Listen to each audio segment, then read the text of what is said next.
Let's get ourselves connected.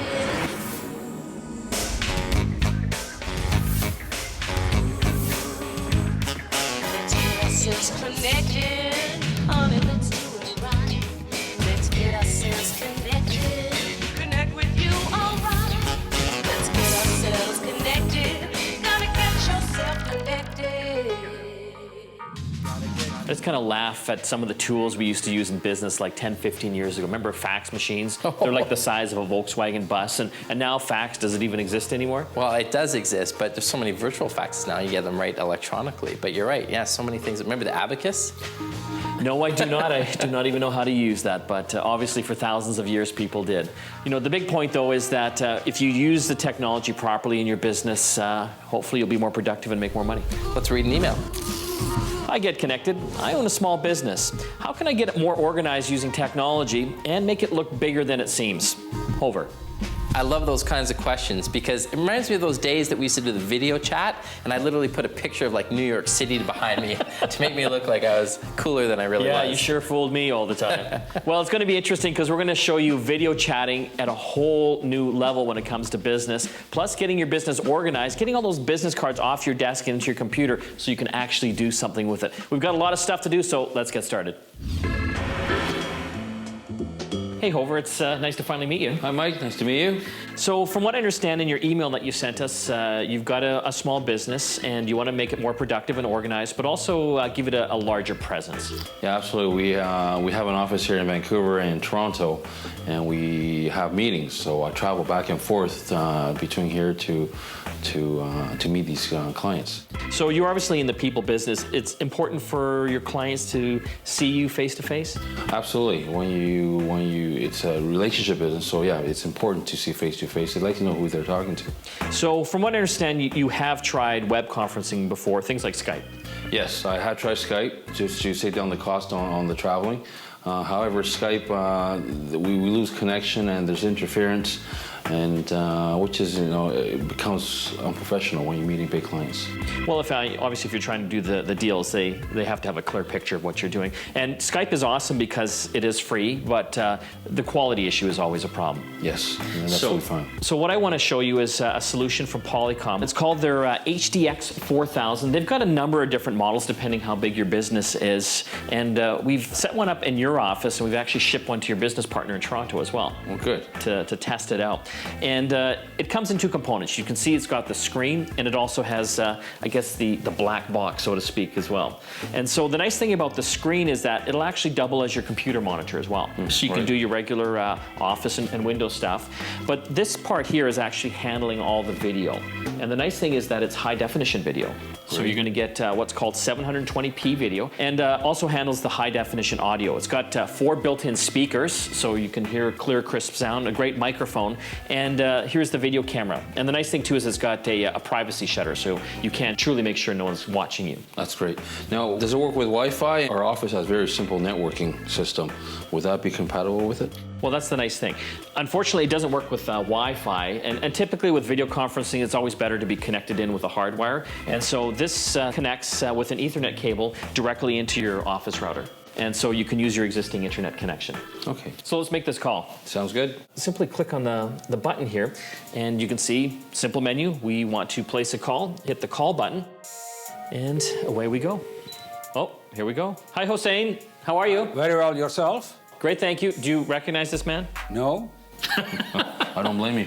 It's going to be a short segment. Yes. How's the weather in Toronto? The weather here is so cold and snowy. How is the weather in Vancouver? Well, it's beautiful here in Vancouver. Oh, you guys are lucky. How do you find the video quality? The video quality is so good. And you can hear the audio. How do you find that? I find that it sounds very nice. So, from a business perspective, could you visualize seeing clients this way? Yeah, absolutely. It's very clear, and the video is very smooth. So it's like I'm sitting right next to them. So the nice thing too with this particular camera is that it's got a nice depth of field. So even if you put one of these units in a boardroom, for example, you could actually see everyone around the table and quite clearly as well. Well, that's great. Now, what if I want to have a private conversation with them? Well, you know what you can do? You can actually both plug in headsets. to the unit itself, so you can have more of a private conversation. Well, that's good. And another important thing for a lot of businesses is the security aspect. So as far as the video call is concerned, this unit actually has encryption built into it, so it's encrypting the video call so people can't hack in and check out what you guys are saying. Well, that's good, because we don't want them to know what we talk about you. Secrets about me? Yeah, that's right. Oh, I don't like this. Well, we got to go, Hossein. All right, see you guys. You take care. Thank you very much. So, Mike, what would a unit like this cost me? Well, it's into the thousands of dollars. They've got different models and different features, and obviously it's more expensive than a webcam and Skype. But you know, if you do the numbers, you know, especially with the amount of time that you spend traveling and the amount of money that is involved, you know, flights, hotels, rental cars, this thing could pay for itself pretty quickly. Well, absolutely. Just a few trips alone would easily cover that. Well, you know what? I think we've solved one of the issues here. It will help you save time and money and also give you a bigger presence, but we want to get you organized as well. You've got some issues with contact management and also some of your accounting needs as well, so we're going to look at some of those solutions too, okay? Great, that's so. Tune in to us on Get Connected Radio every Saturday on the Chorus Radio Network.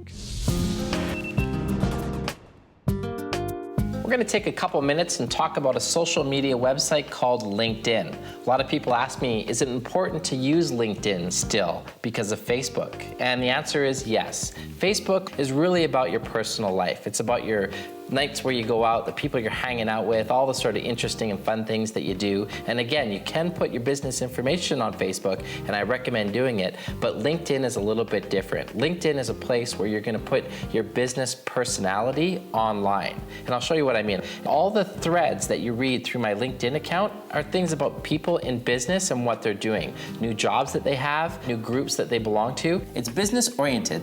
When you set up your LinkedIn account, you're gonna wanna make sure to put everything that you can about your business and be as passionate as possible, because people are going to go here to learn about you, and they're going to decide either A, do I want to work for you, or B, do you have something that I might want to buy from you? So it's very important to have a good LinkedIn profile webpage. And once you've got your profile set up, you go to your contacts, and from there you just start adding people, similar to Facebook. And once you start adding people, you can join their network of people as well. So you can quickly build an online presence of lots of business contacts.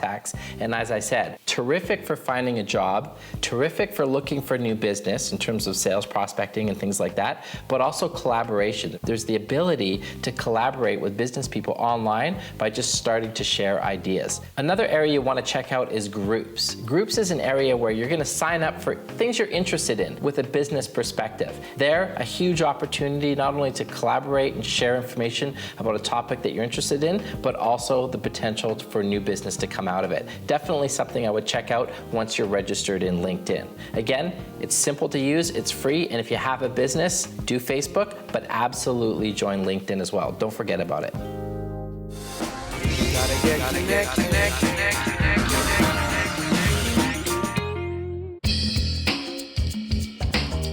A lot of small and even medium-sized businesses contact us and ask us whether or not there's software solutions to help them keep track of all the various costs that go into a project. Because a lot of companies, especially small businesses, are worried about losing track of those expenses against the projects that they do. They want to make sure that they bill everything that they can. Well, we've got the perfect solution for those companies, and it's Sage Simply Accounting 2011, the enterprise version. The reason why is because the new version of the Simply Accounting software allows you to keep track of all the different costs against those specific projects. Let me show you what I'm talking about. The easiest thing first to do is to go into your customers, which is here, customers and sales, and actually look at a sales invoice. I'm going to open up one here. Now, if you use accounting software or if you use Simply Accounting, you'll be familiar with this screen. I'm going to go and choose a customer. Here we've got Alan and Betty Amos, and I'm going to go up to this little button here called Add Time Slip Activities. When I click on this, you'll see here that now what it's done is it's given me all of the different activities that we need to bill for this project. And I'm going to go ahead and select all of the entries and click Add, and it automatically generates my invoice. What's powerful here, we're not only getting employees' time, but we're also getting contractors' time as well. Let me show you how I set that up. If I simply go to my employees and payroll and I click on time slips, One of the advantages with Simply Accounting Enterprise 2011 is the fact that you can actually select contractor here as well. I click the contractor that I'm working with, I click the customer that I'm billing them against, and as you can see here, we put in what time they used, maybe what time we're billing for, and this last column is very important called job site. You want to make sure that you record the specific job for that customer that we created this expense against. The reason why? Because when we want to look at the job in total, we want to be able to find out whether or not we're profitable, and that's how we're going to be able to do it. The next thing that I want to show you is the ability to pick up all of the inventory items that you use for the particular project, because it's important that we bill all of these things back to our customer. Well, in this version of Sage Simply Accounting Enterprise 2011, we have the ability to do that, and I'll show you what I mean here.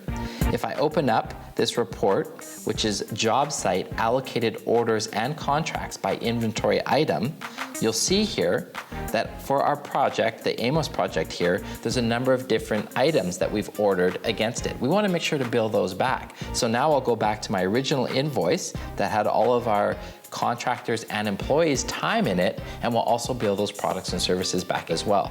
Now we've got our employees' time, we've got our contracted time, we've also got our inventory items and products billed back to that customer. So now you don't have that fear of losing those expenses against that particular project that you worked on.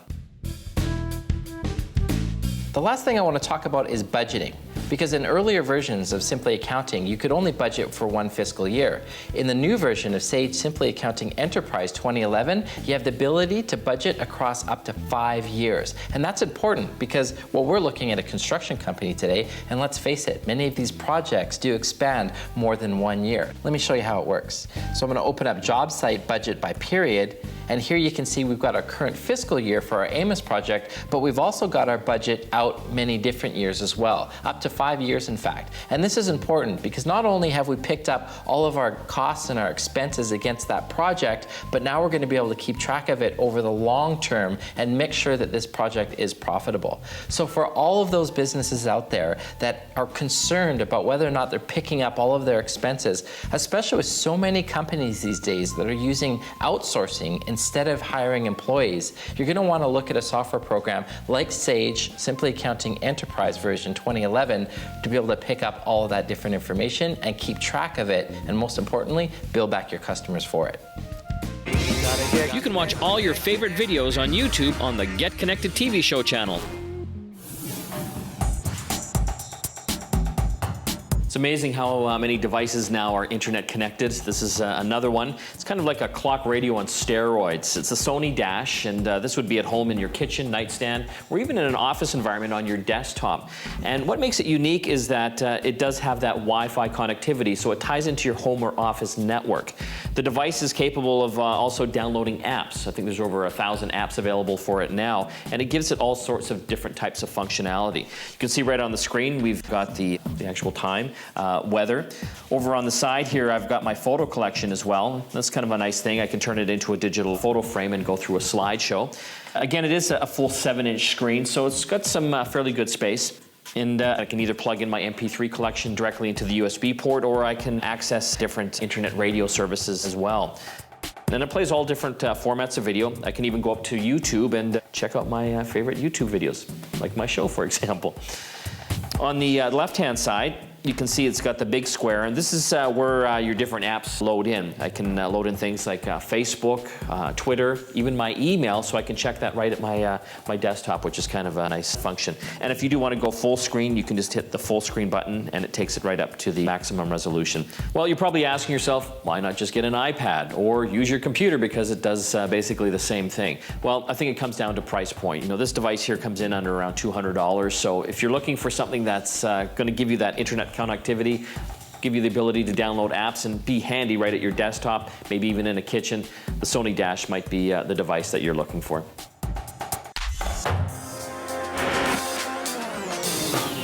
Gotta get connected.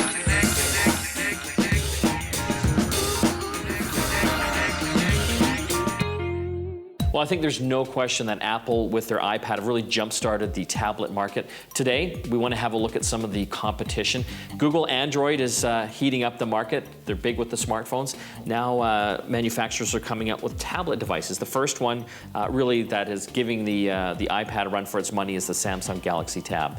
And we want to have a look at them because more and more in business now, we're using these tablets. I know you, AJ, like myself, we use these tablets for taking notes and being connected. Well, this is a great alternative to carrying around a PC or laptop with you because it basically gives you access to all the communication type things that you need. What we want to do today is actually just kind of compare the features to help you decide which might be the best one for you.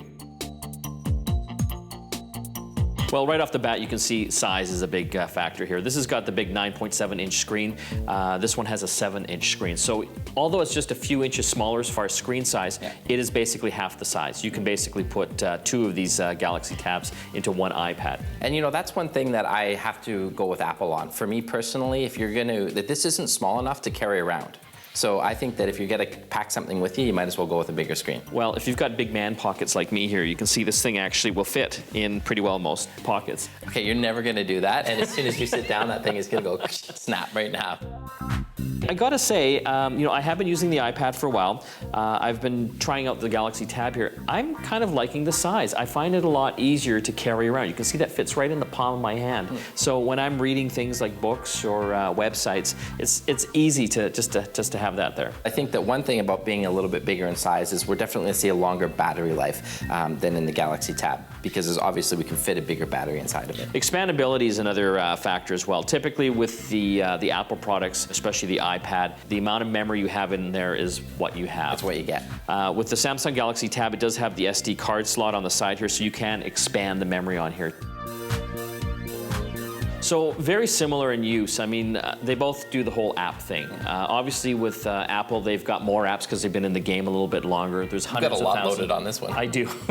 The Android marketplace still, you know, I think it's over 100,000 now. There's a lot more dedicated iPad apps than there are like dedicated tablet apps that are available for the Samsung Galaxy Tab. So maybe a little ahead of its time, but you know, these things, they catch up pretty quickly. This has got two cameras, one in the front and the back, so you can take pictures and you can also do video conferencing with apps like Tango. I love that, and I was really disappointed not to see that in the iPad. I think maybe in future versions we will, but I don't know. It's huge. Like, are you going to go around with a big iPad and take pictures? You know, I question that with the Galaxy Tab as well, but it is smaller. I could see it happening with this. I mean, that's a big unit to carry around. One other factor here as well, the Galaxy Tab, right out of the gates, their model has 3G and Wi-Fi built in. So they don't have a Wi-Fi only model yet. Apparently it is coming. There you go. So hands down for me, I think bigger is better. I'm liking the smaller form factor here, and I'm going to keep trying this out and see how it works for me. But, you know, we'll let you be the judge.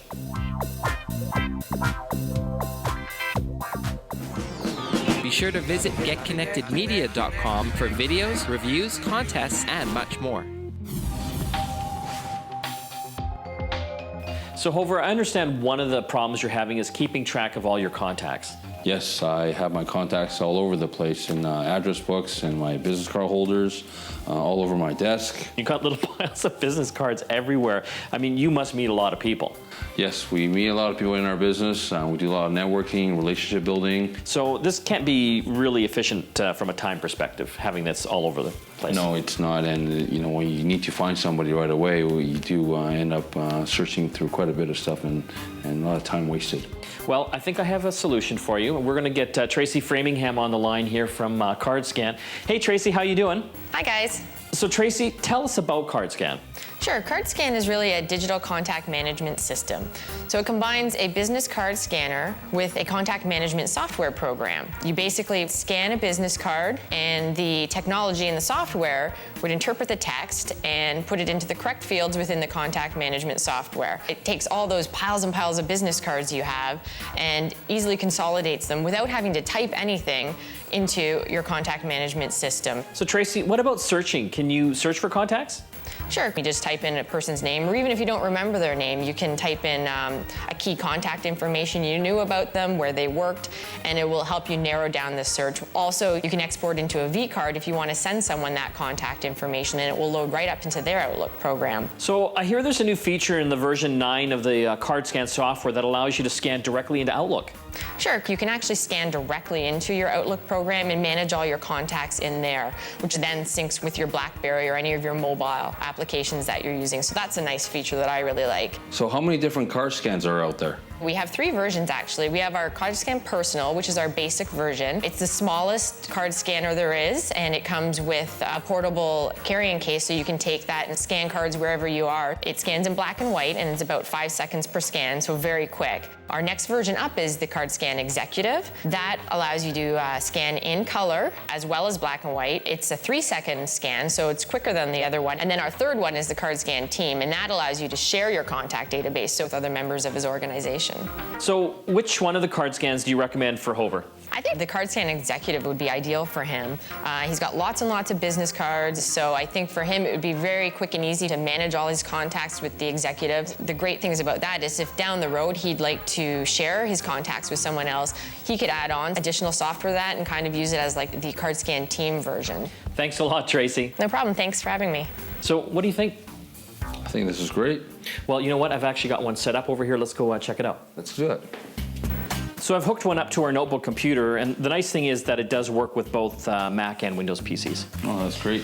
Super simple to hook up, one USB cable, and it actually draws the power off here as well, so you haven't got any additional cables snaking through your desktop. And once it's up and going, you've got the software loaded, you simply just take the card and put it in the front, and it kind of automatically just sucks it in and scans it. And what you can do after is actually scan the back side as well, so you have both sides.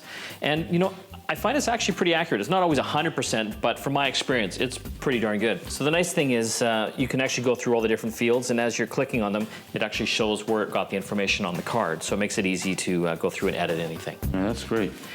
And once I've made sure all the information is correct, I hit verified.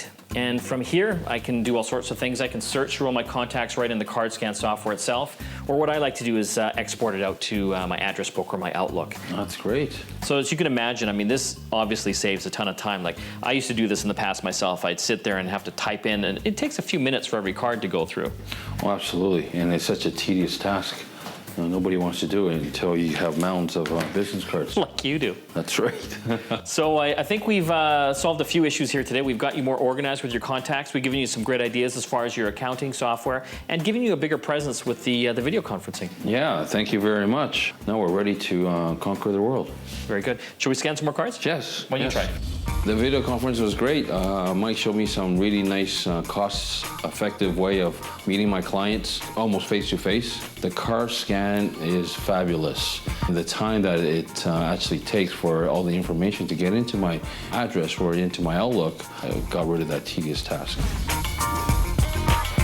As always, you can check out all of these videos, our daily tech blogs, and the latest contests on our website at www.getconnectedmedia.com.